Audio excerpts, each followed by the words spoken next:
Okay, so I normally don't make videos about the stuff I do, but this was a topic where I didn't find a lot of great information on the internet, so I just thought I'd throw out what I learned along my way and share the wealth a little bit. So I had a client approach me with this spindle. It comes from a Morris chair, which is a cool looking, I think it's an arts and crafts chair maybe, and it has 10 of these spindles. I think they're underneath the arms. And so as you can see, this spindle is actually a spiral. It's not symmetric around the axis like a normal spindle would be, where you would just spin it and you cut it and it would cut around the same pattern. Here, it's actually a spiral.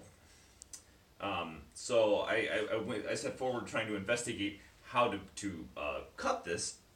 And if you search on YouTube and the internet, you find a couple examples. You find an example where people are doing them by hand, which is relatively straightforward. You lay it out and then you manually rotate the lathe and you cut it. And I knew that I wasn't my craftsman skills weren't up for that in terms of making them repeatable. So being able to make 6 or 10 of these, they would all come out looking different. Not that I couldn't spend time and like if you just needed one, I would just cut it by hand.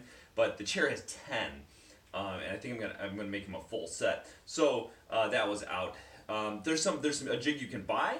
It uses a sled and it has a set of chains that rotates the lathe relative to the position.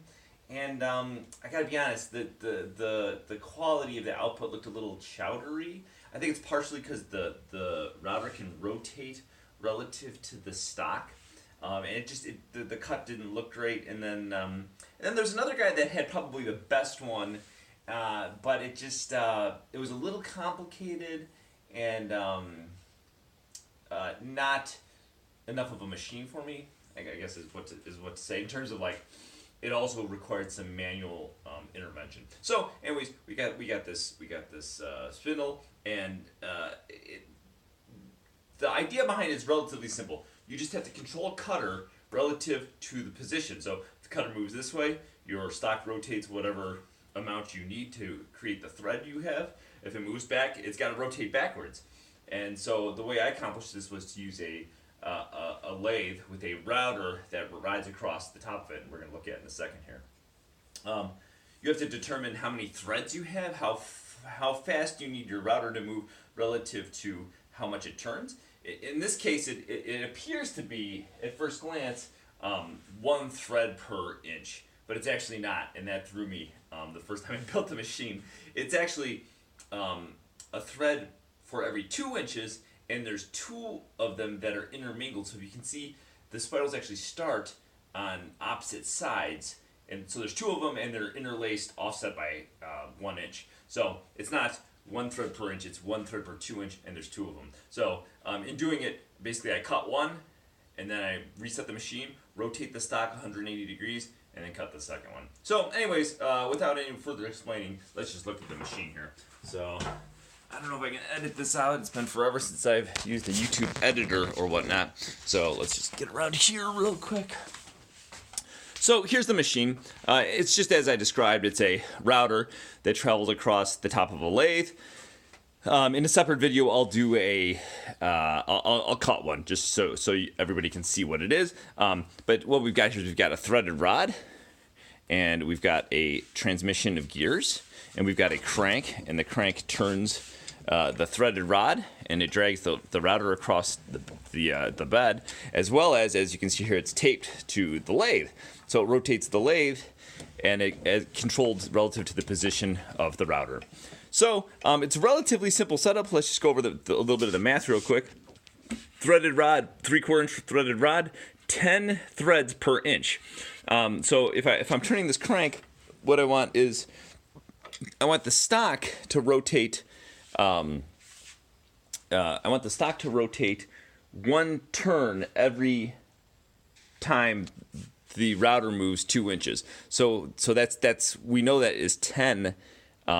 We know that is 20 threads. So what we want is we want a gear reduction that allows for 20 turns here, which will move the router 2 inches to rotate the stock a single time. So we need this gear reduction to be 20 to 1. if that makes sense. So 20 rotations will move the lathe, or move the router 2 inches, and it'll rotate the lathe 1 full turn. And so what we have here is we have a series of gears. I think this is a 7 to a 42 tooth to a 9 tooth to a 30 tooth maybe. And basically, if you multiply these two numbers and then divide it by these two numbers, you'll get your 20 to 1 reduction ratio. So let me grab a let me just grab real quick here. So what I do is I cut the spindles into blanks to begin with, so it's easier to cut them.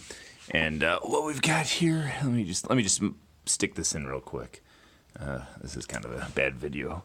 Okay, here we go.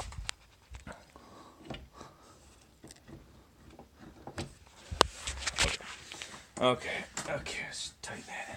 So, what you'll be able to see here, let me, one other nice feature I've got is I've got this automatic rewind here. So, let's see if I can get this in the shot. There we go. So, I manually crank them when I'm turning them just to have some physical control, but you can actually use a drill here to reset it to make things faster. Okay, so here we go. So, we're going to drop the router. So you can see the cutter of the router head, and you can see the stock. And so I'm going to turn the crank now, and you'll see that the stock is rotating, and that the router is about to engage it. And since it's not on, it's not going to cut, and that will be a separate video. All right, sounds good.